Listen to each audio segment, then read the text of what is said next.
इस वीडियो में हम बताएंगे कि अपने फेसबुक पेज का नाम कैसे चेंज करें। कई बार होता है कि नाम हमने रख लिया और वो पसंद नहीं है या कोई भी और कारण है, तो नाम चेंज करने का ऑप्शन कहाँ से आता है, उसके लिए आप इस वीडियो को देख लीजिए, बहुत लाभदायक होगा। आप भी इस वीडियो को देखकर अपने फेसबुक का नाम चेंज कर सकते हैं। तो सबसे पहले फेसबुक में जाएंगे। फेसबुक में जाने के बाद आप यहाँ देखें बाएं साइड में यहाँ 3 डॉट पे जाएंगे। 3 डॉट पे जाने के बाद अब यहाँ पे फिर बाएं साइड में सेटिंग का ऑप्शन है। आप यहाँ सेटिंग के ऑप्शन में जाएंगे।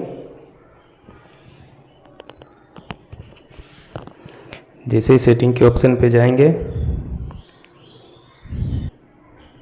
आप देख सकते हैं ये पेज सेटअप है। आप यहीं क्लिक कीजिएगा इस पर। जैसे ही पेज सेटअप पे क्लिक कीजिएगा, यहाँ सबसे ऊपर आप देखेंगे कि आपको नेम यहाँ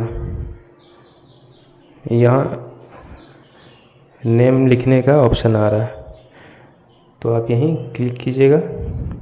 जैसे ही क्लिक कीजिएगा, आप देख सकते हैं यहाँ इसको आप हटाकर अपना आपका जो नया नाम होगा वो आप यहाँ कर सकते हैं। करने के बाद यहाँ रिव्यू चेंज करेंगे, चेंज हो जाएगा। ध्यान देंगे कि इसमें इसको 60 दिन के बाद ही चेंज कर सकते हैं नाम, उससे पहले नहीं कर सकते हैं। वीडियो अच्छा लगा तो लाइक कीजिए, शेयर कीजिए, फॉलो कीजिए।